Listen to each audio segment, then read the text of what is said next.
There are new metaphors, meeting Gloria, Baldwin, Carifa, Smart. Wherefore art thou, Raoul? Wherever pray all's well. Don't know if you came across this JB quote, 1973. There are new metaphors, there are new sounds, there are new relations. Men and women will be different. Children will be different. They will have to make money obsolete, make a man's life worth more than that.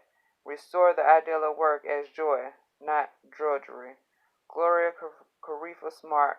Letter to Raoul Peck, April 2009. I first met James Baldwin's younger sister, Gloria Carifa Smart, 10 years ago when she opened her door to me in a gentrified old black neighborhood of Washington, D.C., where she has lived since the days when it was a dangerous place to visit. I had ridden to the Baldwin estate 2 weeks earlier to ask for access to the biographical rights to James Baldwin's life and work. More vaguely, I especially wanted to ask for permission to work on a yet-to-be-defined film. What material to request exactly? I was still unsure at this stage. I didn't yet know what this arduous, impossible, unprecedented film project should or would be. I only knew that if I were going to tackle anything Baldwin, it had better be strong and original. And there I was, sipping tea with a soft-spoken, affable, and wise lady who had welcomed me into her refuge, which was really open to strangers. That day spent in Washington, D.C. was inspirational and most incredible. In Gloria, I had found a soulmate, a friend, and above all, an ally with whom the conversation quickly became real, direct, sincere. I felt at home and welcome. Gloria had seen my films and in particular Lumumba about the assassination of the first Prime Minister of Congo in 1961. She knew of my work and the themes I tackled. These subjects, I discovered, were also relevant in her own life and her own political narrative. Later, this common interest transformed itself into indelible affection. Glory was decisive in transforming my years of doubt, failure, and setbacks into wonderful years of passion and exhilarating discovery. Since the first meeting, Gloria has never once left my life. She has always been there, accompanying me, supportive of the project in times of trouble and lately in times of success. Her presence has been the most precious, cherished treasure of this entire journey. The option granted to me by the estate was generous and unprecedented. As the years passed, unconcerned with the details of renewing the option, she allowed me to focus strictly on the success of the project and nothing else, which is an absolute exception in the business of film. After 4 years of uncertain attempts on my part, Gloria one day gave me the decisive key to the film. She handed me a packet of some 30 pages of letters called Notes Toward Remember This House, a book project that James Baldwin had never finished. She casually told me, "Here, Raoul, you know what to do with these." And indeed, I knew immediately. A book that was never written, that's the story. And what characters? Medgar Evers, Malcolm X, and Martin Luther King Jr.? The notes themselves were not much to start with, but they were more than enough, given that I also had access to everything else from Baldwin. My job was to find the unwritten book. I Am Not Your Negro is the improbable result of that search. So again, thank you, Gloria. Without your infinite patience, your discreet intelligence, and your limitless loving support, none of this would have become a reality. Notes on the writing process.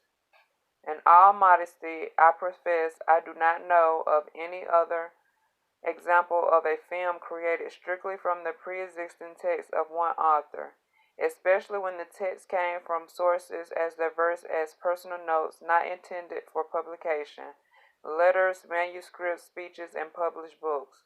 To begin with, I was theorizing without any clearly defined guideline about an inconceivable film. So, how to start concretely, practically? After some blind wondering, I realized that without creating a first draft of a complete document, I would not be able to advance the realization of the film. By how to create such a text, it could not be an adaptation or a simple compilation, let alone a chronological narration. I need a dramatic structure, a story with a beginning, a middle, and an end, as I would for any screenplay.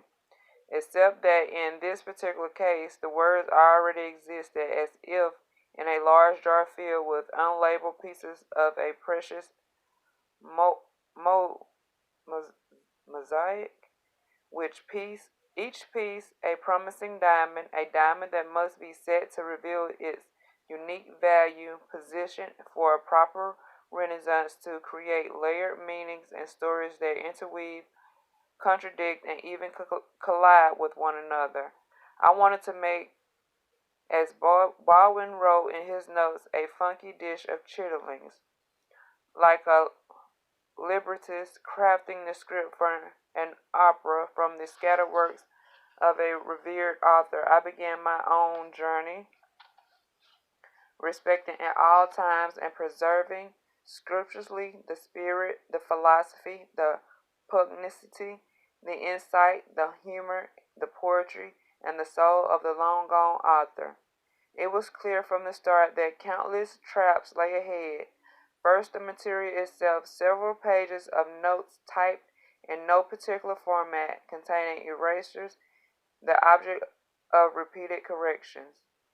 Even if it was evident from the outset that notes toward Remember This House was to be the foundation of this libretto, it was going to be hard work to find and include the additional text that I needed to complete the manuscript, and to do this without betraying or second guessing Baldwin's thoughts or intentions.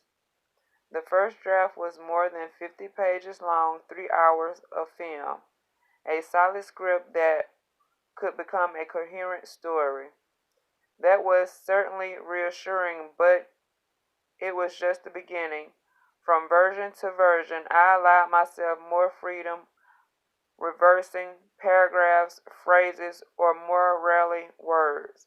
Then I discovered advantageously that Baldwin often rewrote several times in different documents, letters, or notes the same sentence, idea, or narrative with slight modifications or different argumentations. This meant that in some instances I was able to use the version that best suited the purpose, alter complicated digressions, or even mix the beginning of one version with the end of another. I hope that Mr. Baldwin will forgive this posthumous invasion of a writer's kitchen. Working on this manuscript provided me with precious glimpse of a master at work, a chance to observe and understand how Baldwin crafted his writing, nurtured his thoughts. In places I discovered different articulations in similar but staggered versions of an ideal or a reflection that would later, in a separate composition, take on a more definitive form.